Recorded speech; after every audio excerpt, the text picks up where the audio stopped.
We're now at the point where the tables are turning. I want to go ahead and make a few statements. If you're an Xbox gamer, do not celebrate the downfall that you're seeing in these scenarios and situations that affect PlayStation. Don't do it. It's basically what many PlayStation fans have done to Xbox fans in the last few years. And if you're on the PlayStation side, don't take it personally.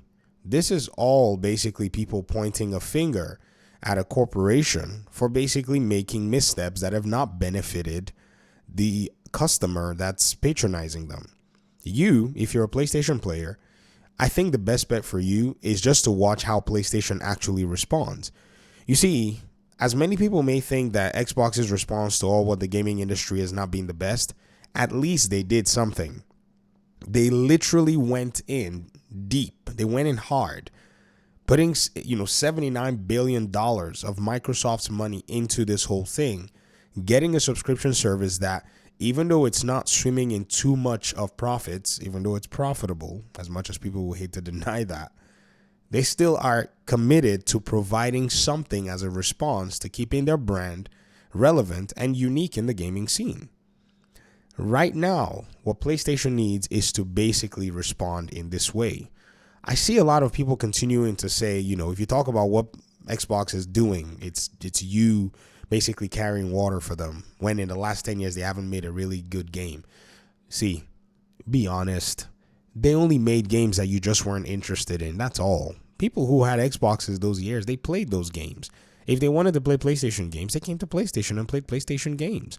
What PlayStation is doing is not unique. PlayStation basically is making a lot of its single player games. Most of them a derivative of other single player games that have been out there.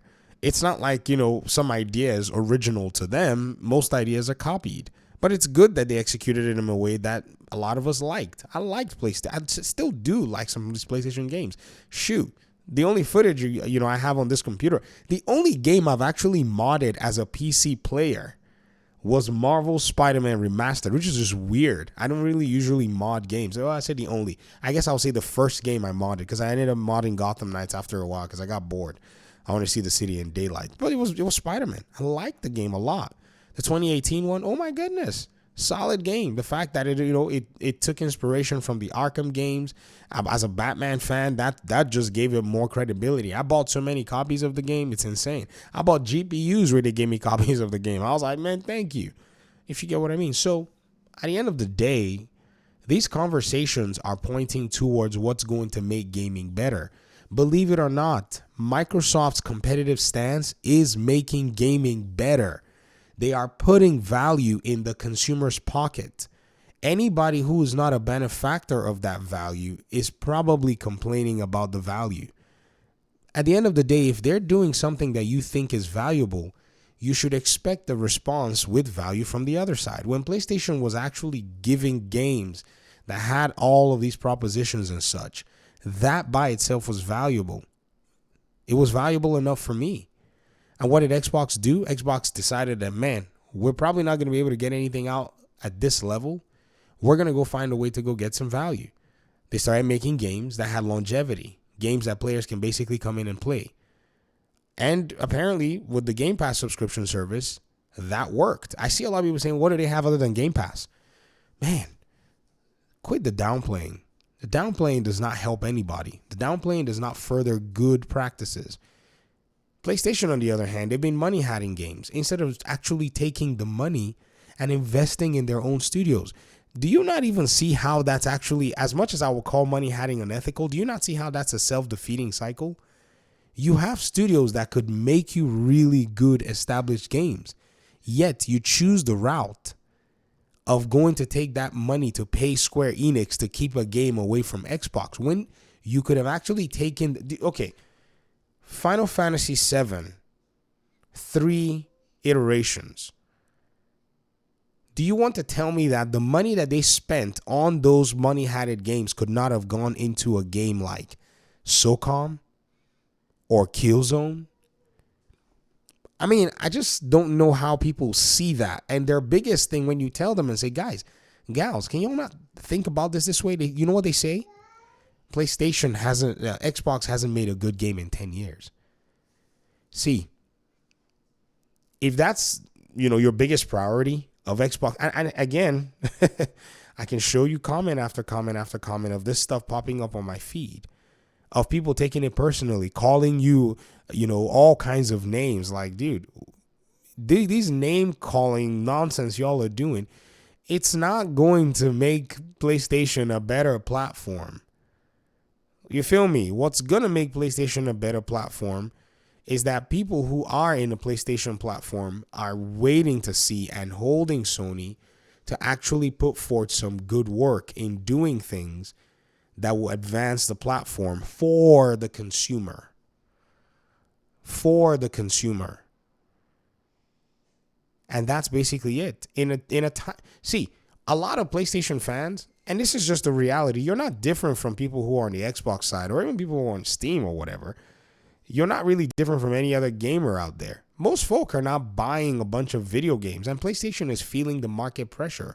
When people say Xbox players don't buy games and all of these other things, the same can be said for PlayStation players. I mean, they have to really bring their games to PC. If not, can you imagine if Concord is only a PlayStation game, or if Helldivers is only a PlayStation game? You can't do that because, they're supposedly live service games, right? So at the end of the day, they have to follow market forces. And if they have a live service game, they have to find an audience and a community. So right now, how is PlayStation going to respond to all of this? What are they going to do? Keep money-hatting games while their own community is asking for games that would probably favor them and they're still not going to bring it? I mean, some people keep saying it. They keep thinking that this whole money-hatting thing is good for them. It doesn't benefit you. I mean, they'll stop the game from coming to Xbox for 6 months, a year. They'll damage both the third party who actually engage in a money-hatting practice, right? Because their brand is going to be damaged. Like, no one's going to want to really pay full price for that game when it finally comes around. They're going to be like, if the game had to, basically put me as the second priority, I'm going to put them as a second priority. So I'll pick it up on a sale if I'm even interested. And then at the same time, guess what? When all of the illusion is worn off, PlayStation fans are sitting there going, okay, so what's coming next? What's coming next down the pipeline? It's a very poor use of funds to take your money and go put in a third party studio. To me, I just don't see how that is beneficial for you as a brand. And I think that's what they're feeling right now. Xbox is not going to play this game with them. Xbox is going to take all of its funds, as much as it possibly can, and put it in its own studios. That's exactly what they should have been doing in the first place. They should have been sinking money into their studios until they got something good that came out of it.